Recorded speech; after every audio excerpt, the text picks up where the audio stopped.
మోదీ ప్రభుత్వం దిగిపోయేటటువంటి సమయం ఆసన్నమైంది. రాహుల్ గాంధీ నిన్నటి నుంచి ఇదే మాట, ఒకటే మాట పట్టుకొని నరేంద్ర మోదీ దిగిపోతాడు, ప్రభుత్వం కూలిపోద్ది, ఇక అయిపోయింది, బీజేపీ పని అయిపోయింది. ఒక్క ధర్మేంద్ర ప్రధాన్ రాజీనామాతోటి రాహుల్ గాంధీ యొక్క ఆనందం. అంటే వీళ్ళు 66 సంవత్సరాలు పరిపాలన చేసినటువంటి విధానం ఎక్కడైనా కనిపిస్తుందా? విద్యా వ్యవస్థ ఇప్పుడు నాశనం అయిపోయింది అంటున్నారు. అసలు విద్యా వ్యవస్థ ప్రక్షాళన మొదలైంది 2014 నుంచి. అసలు విద్యా వ్యవస్థకి ఇంకా చాలా పెద్ద ప్రక్షాళన మొదలుపెట్టింది ధర్మేంద్ర ప్రధాన్. ఈ విషయాలు మీ అందరికీ తెలిసే కదా ఆయన రాజీనామా కోసం ఇంత వ్యక్తిగతంగా మీరు కక్షలు పెట్టుకున్నారు. పార్లమెంటు సమావేశాలు ఆగిపోవాలనో, లేకపోతే విదేశీ ఫండింగ్ ఆగిపోతుందని మాత్రమే కాదు, లేదా అనేక బిల్లులు పాస్ అవుతాయని మాత్రమే కాదు.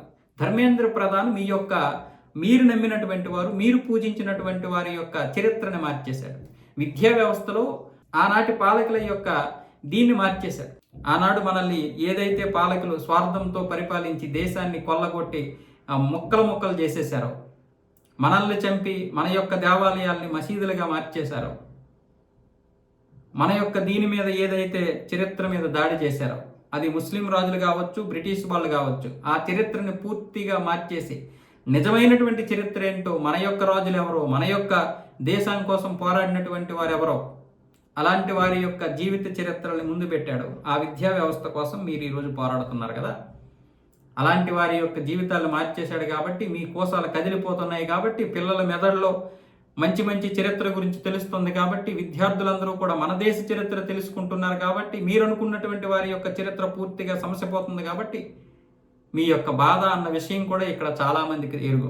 అది మీ అసలైనటువంటి టార్గెట్. 1967 వరకు నెహ్రూ గారి ఆధ్వర్యంలో కావచ్చు, ఆ తర్వాత 75 నుంచి వామపక్ష భావజాలానికి మీరిచ్చినటువంటి ఆ యొక్క అనుమతులు కావచ్చు, మీ నాన్నమ్మ గారు ఇచ్చినటువంటి అనుమతులు అన్నీ బయటకు వస్తాయి.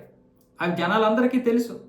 ధర్మేంద్ర ప్రధాన్ వచ్చిన తర్వాత, ధర్మేంద్ర ప్రధాన్ రాజీనామా తర్వాత ప్రక్షాళన కాదు, ధర్మేంద్ర ప్రధాన్ వచ్చిన తర్వాతే విద్యా వ్యవస్థకి ప్రక్షాళన జరిగింది. ఆ విషయం జనాలకు తెలుసు. ఆయన అన్నీ తెలిసినవాడు కాబట్టి రాజీనామా చేశాడు. అది కూడా ఆనందంతో రాజీనామా చేశాడు, మీరు అనుకున్నట్లుగా చేయలేదు. నరేంద్ర మోదీ ప్రభుత్వమే ఒకవేళ పొరపాటును దిగిపోయింది అనుకోండి, పరిస్థితి ఎలా ఉంటుందో దేశ ప్రజలకు తెలుసు. కానీ నరేంద్ర మోదీ తప్పుకొని యోగి ఆదిత్యనాథ్ వచ్చాడు అనుకోండి, ఆ తర్వాత పరిస్థితి ఎలా ఉంటుందో మీకు తెలుస్తుంది.